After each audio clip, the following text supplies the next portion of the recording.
Quelque part dans un royaume lointain, un roi et une reine avaient 3 filles. Toutes 3 étaient fort belles. Si les charmes des aînés inspiraient aisément des louanges, la beauté de la cadette, Psyché, défiait le langage commun. Même les dieux, lorsqu'ils la croisaient, ne pouvaient s'empêcher de la comparer à la plus sublime des déesses, Aphrodite.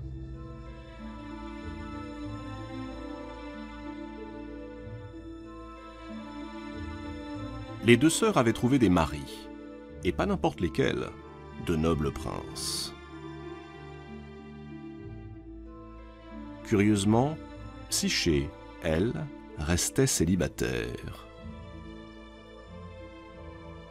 On venait l'admirer, on la contemplait, mais jamais personne n'osait lui demander sa main.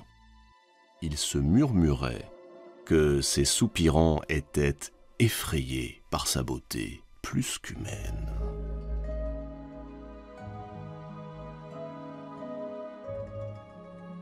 Pendant ce temps, là-haut, sur l'Olympe, celle que tous les dieux avaient sacrée déesse de la beauté, Aphrodite, fulminait. Ce spectacle était pour elle une offense, un sacrilège. Sur terre, ses adorateurs la délaissaient, croyant avoir trouvé en Psyché une 2e divinité. Pour Aphrodite, il devenait urgent de se débarrasser de cette rivale.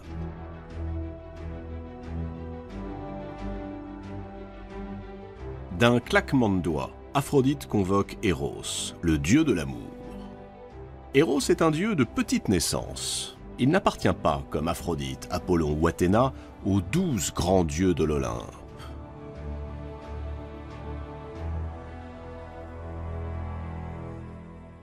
Il n'est pas non plus de la famille directe de Zeus. Il fut conçu le jour où Aphrodite fit son entrée officielle sur l'Olympe. Ce jour-là, un grand banquet fut donné. Zeus invita toutes les divinités, y compris les dieux très anciens devenus marginaux. Parmi ces dieux se trouvait Poros, dieu de la richesse et de l'abondance. Plus que les autres convives, Poros s'empiffra des mets délicieux servis en l'honneur d'Aphrodite. Puis, repu, il s'étendit à l'ombre d'un grand chêne et s'endormit. À ce moment-là, Pénia, déesse de la pauvreté, fit son entrée. Elle venait mendier sa part à la fin du repas, comme l'autorisait sa nature divine. Mais lorsqu'elle vit Poros, si gras, si opulent, elle songea qu'elle pourrait, en s'unissant à lui, échapper au sort misérable dont l'avait affublé le destin. Elle se glissa alors près de lui. C'est ainsi que quelques mois plus tard, Eros naquit des amours de Poros et de Pénia. Le désir est donc l'enfant de la richesse et de la pauvreté, de l'abondance et du manque.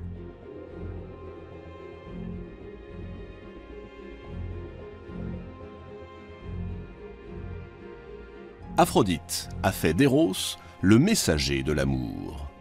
Aphrodite inspire la passion amoureuse. Eros, au service de la déesse, est chargé de former les couples. Une flèche en or pour embraser les cœurs, une flèche en plomb pour rendre ses victimes à jamais insensibles à l'amour. Ce matin-là, Aphrodite ordonne à Eros d'inspirer à Psyché un amour désespérant, fou, démesuré, mais pour le plus méprisable, pour le plus laid des mortels qui soit. Un monstre, précise-t-elle, un être hideux. Eros obéit. Il part, armé de son arc et de ses flèches. Lorsqu'il arrive près de Psyché, elle dort. Eros s'arrête net, ébloui. Jamais il n'a vu un être d'une telle beauté. Psyché est parfaite. Il comprend mieux la jalousie d'Aphrodite. Dans son émotion, il trébuche, il tombe, et il se blesse avec l'une de ses flèches, celle en or. Et voici Eros, fou amoureux de sa proie. Il remonte sur l'Olympe, où il tourne en rond. Il s'étiole, se consume, tout en se gardant bien de révéler à Aphrodite le mal dont il souffre. Elle en deviendrait folle de rage.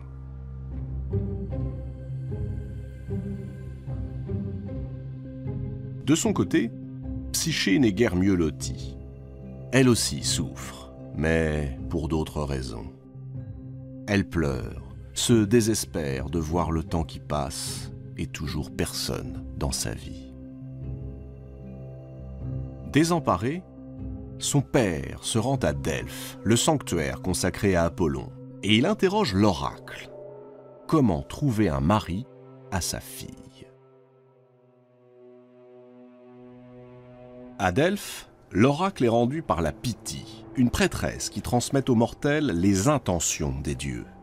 Et ce jour-là, l'un des dieux, à moins que ce ne fût une déesse, souffle à la Pythie cette réponse effrayante.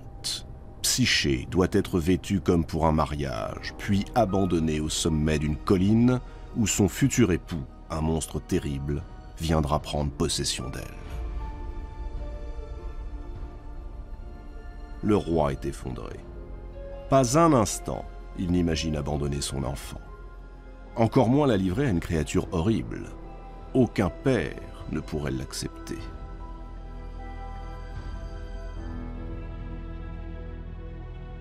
Pourtant, convaincu qu'il doit obéir aux ordres des dieux, il conduit la jeune fille, parée comme pour une noce, mais accompagnée d'un cortège funèbre, jusqu'au sommet d'une colline. Après un dernier baiser, le père et la mère, éplorés, se retirent dans leur palais. Voici Psyché abandonnée. Soudain, elle sent un souffle. Elle est soulevée de terre. Elle s'élève lentement dans les airs, traverse les nuages, puis elle est déposée délicatement au creux d'une vallée, sur un tapis de verdure. Elle est à peine remise de ses émotions qu'une autre surprise l'attend.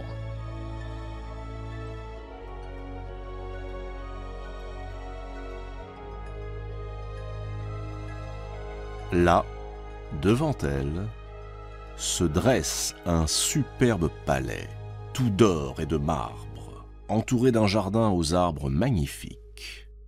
Le lieu est désert, mais les portes, ornées de pierres précieuses, s'ouvrent d'elles-mêmes, tandis que des voix inconnues, douces, accueillantes, l'invitent à visiter sa nouvelle demeure. Étrangement, Psyché n'éprouve aucune peur. Elle se met à parcourir le palais. Elle va d'étonnement en étonnement, de merveille en merveille. Le soir, encore tout éblouie, elle rejoint une magnifique chambre apprêtée à son intention et elle s'endort.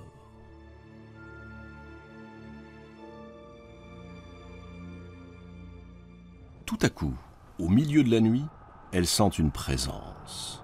Quelqu'un marche dans l'obscurité. Ce ne peut être que le monstre promis par l'oracle. Prise de panique, Psyché écarte les draps, prête à fuir. C'est alors qu'une voix aux accents rassurants lui murmure « Ne crains rien, je suis ton époux. Je ne veux que ton bonheur, fais-moi confiance. Mais surtout, ne cherche jamais à voir mon visage, car sinon, tu me perdrais pour toujours. » Psyché, surprise, émue, promet de respecter cet étrange pacte. Ce monstre, qui aurait dû la terroriser, la rassure. La silhouette se glisse dans son lit, la prend doucement dans ses bras, la couvre de baisers. Bouleversée, Psyché s'abandonne.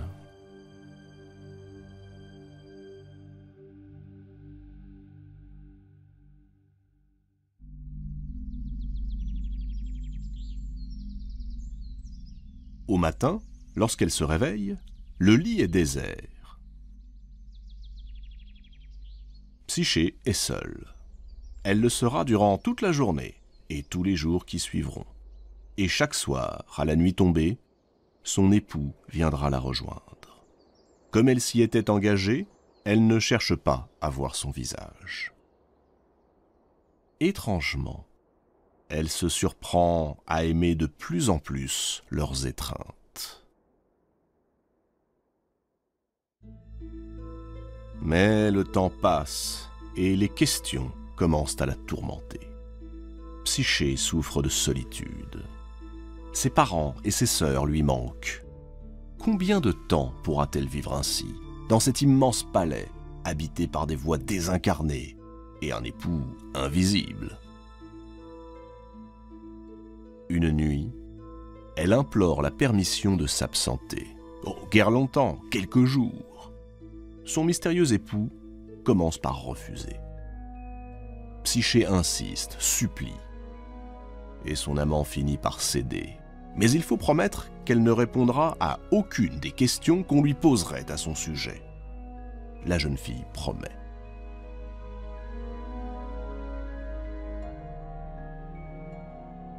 Et la voilà d'un souffle ramenée sur la colline où elle avait été exposée. Et de là, elle n'a aucun mal à retourner chez elle. En voyant réapparaître leur fille, qu'ils croyaient perdue à jamais, les parents de Psyché sont fous de joie. On fête son retour, on s'émerveille de la savoir saine et sauve. Ses sœurs aussi semblent ravies. Mais à partir du moment où elle leur décrit le palais magique, les innombrables présents dont son amant la comble, la jalousie l'emporte. À coups de questions perfides, les deux sœurs parviennent à faire avouer à Psyché la vérité. Non, elle n'a jamais vu le visage de son époux. Alors, elle s'en donne à cœur joie. Il doit s'agir d'un être de cauchemar puisqu'il refuse de se montrer. Elles décrivent à Psyché un horrible serpent dont la gueule s'ouvre comme un gouffre immense. Nul doute qu'un soir, il la dévorera. Psyché est tellement impressionnée par tout ce qu'elle entend que le doute, peu à peu, prend possession d'elle. Elle veut savoir.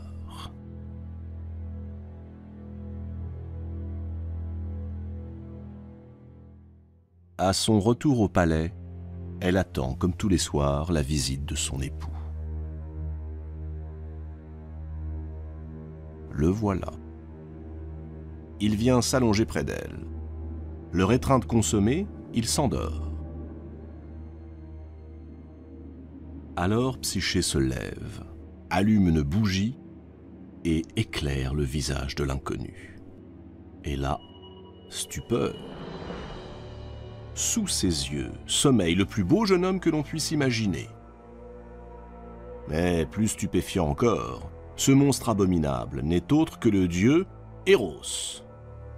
Psyché frissonne, sa main tremble, et une goutte de cire tombe sur l'épaule du dormeur. Il s'éveille. Un regard, un geste à peine, et furieux d'avoir été trahi, il disparaît. Il l'avait averti.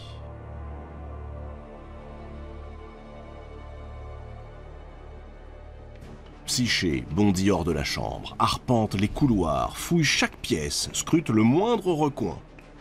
Même les voix si bienveillantes à son égard se sont tues. Les ténèbres se sont emparées du palais.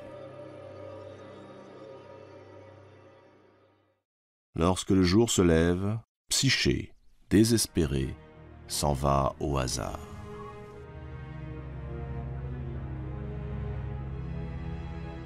Arrivée au bord d'une rivière, elle reste un moment sur la berge, éclate en sanglots.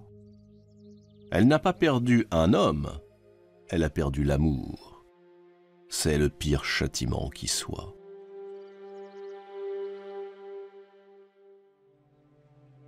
À bout de force, décidée à en finir, Psyché se jette dans les flots. Mais à peine a-t-elle plongé que la rivière, compatissante, la rejette et la dépose sur la berge. Devant elle apparaît soudain une étrange créature, mi-homme, mi-bouc. C'est le dieu Pan, le dieu des bergers et des pâturages. Habituellement, Pan se plaît à faire peur aux voyageurs qui s'égarent dans les bois. Mais là, manifestement, il éprouve de la peine pour la jeune fille, une peine sincère. Si elle se bat, si elle surmonte tous les obstacles, alors elle finira certainement par reconquérir l'amour d'Eros. Psyché se laisse convaincre par les paroles de Pan. Et elle entame sa quête. Elle va de temple en temple. Partout, elle prie, elle supplie qu'on lui rende son amour. Mais les dieux se méfient de la colère d'Aphrodite. D'ailleurs, la déesse veille et sa vengeance reste à assouvir. Aphrodite considère toujours Psyché comme sa rivale. Elle surgit devant elle. Les voilà face à face. La déesse et la mortelle. Aphrodite déclare à Psyché qu'à partir de cet instant, elle sera son esclave. Rien ne lui sera épargné. Elle lui indique un rocher qui se dresse au sommet d'une montagne escarpée. Là, jaillit une source dont les eaux noirâtres se répandent dans les marais du Styx, le fleuve des enfers. Aphrodite remet une fiole à Psyché et la somme de se rendre à la source, d'emplir la fiole de son eau et de la lui rapporter. Psyché s'exécute. Elle commence à gravir la montagne. La cime semble inaccessible. Les rochers, rugueux et glissants, sont peuplés de dragons féroces. Autour d'elle, des voix s'élèvent pour la mettre en garde, pour lui conseiller de renoncer à son entreprise. Mais elle refuse, elle s'obstine, elle pense aux mots du dieu Pan qui lui a recommandé de surmonter tous les obstacles si elle veut reconquérir l'amour d'Eros. C'est alors qu'un aigle surgit. C'est l'aigle de Zeus, le roi des dieux. Ému, lui aussi, par son accablement, il s'empare de la fiole, va lui-même la remplir aux eaux du Styx, puis il la remet à Psyché. Aphrodite enrage. Après Pan, Zeus. Elle se demande si Eros n'est pas en train d'ameuter tous les dieux de l'Olympe pour aider son amante. Mais c'est impossible. Pour le punir d'avoir séduit Psyché, Aphrodite a enfermé Eros à double tour dans une chambre de son palais. La fureur d'Aphrodite est à son comble. Elle remet à sa rivale un étui cerclé d'or et elle lui ordonne de se rendre aux enfers. Psyché manque défaillir. Les enfers, le royaume des ombres. Aucun mortel ne peut s'y rendre, sous peine d'être dévoré par son terrible gardien, Cerbère, un monstrueux chien à 3 têtes. Sur ce monde enténébré règne un couple redoutable, Hadès et son épouse Perséphone. C'est justement elle, précise Aphrodite, que Psyché doit aller trouver. Elle lui remettra l'étui avec ces mots. Aphrodite implore un peu de votre beauté.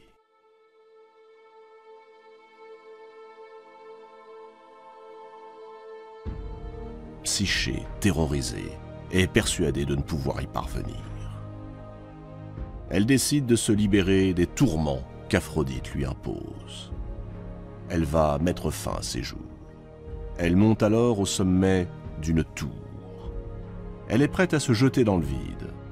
Mais soudain, la tour s'adresse à elle. La tour lui parle. Elle la persuade de rester en vie. Elle lui indique même comment accomplir sa mission.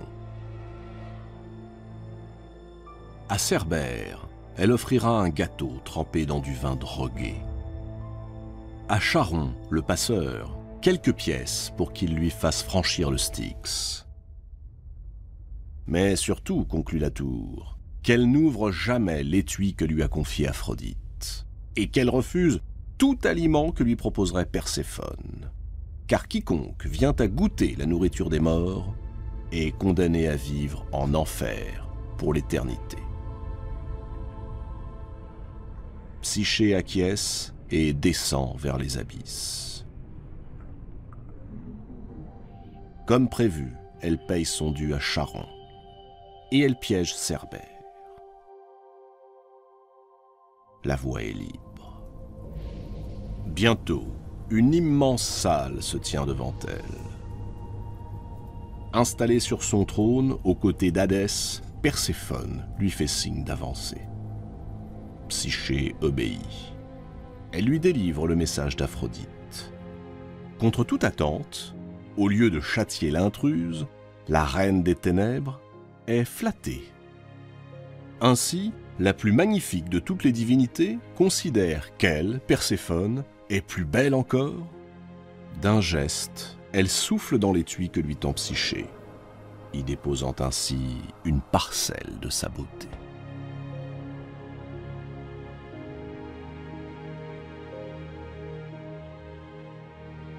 Sur le chemin du retour, alors que la partie est gagnée, Psyché est prise d'un désir irrésistible. Et si la beauté de Perséphone, précisément, lui permettait de reconquérir son amour perdu? Psyché ouvre l'étui. Et à ce moment-là, un vertige s'empare d'elle.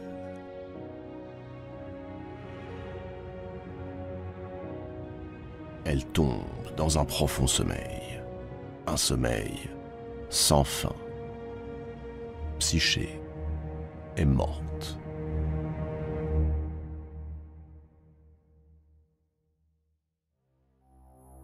Eros a tout vu. Il n'y tient plus. Il s'évade du palais d'Aphrodite. Il monte sur l'Olympe et se rend auprès de Zeus. Devant le dieu des dieux, il s'agenouille et implore son pardon. Oui, il a désobéi à Aphrodite en succombant au charme d'une mortelle, qui plus est la rivale de la déesse. Mais Psyché, dit-il, a suffisamment souffert. Eros estime qu'elle a largement mérité l'immortalité, et il souhaite l'épouser selon l'ordre divin. Eros plaide sa cause avec tant d'habileté que Zeus se laisse fléchir. Il accorde son pardon et promet d'accueillir Psyché parmi les immortels, sur l'Olympe. Eros retrouve alors sa bien-aimée. Il se penche lentement sur elle, dépose un baiser sur ses lèvres. Psyché se réveille.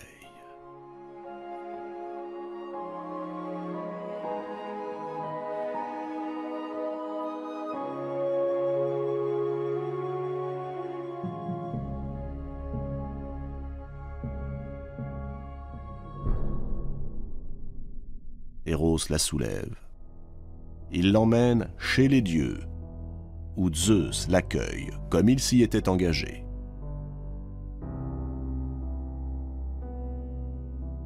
Aphrodite aussi est présente. Elle a compris que son combat est vain, qu'il lui sera impossible de séparer les deux amants. Face à cette puissance infinie, Aphrodite rend les armes. Alors, en présence de toutes les divinités, Psyché est invitée à consommer le nectar de l'immortalité, l'ambroisie. Depuis ce jour, on dit que l'âme qui erre sur terre à la recherche de l'amour idéal ne trouvera de réconciliation avec le corps que dans l'au-delà. Tout comme Psyché ne retrouva Eros qu'après sa mort, sur l'Olympe, où elle siège désormais parmi les dieux.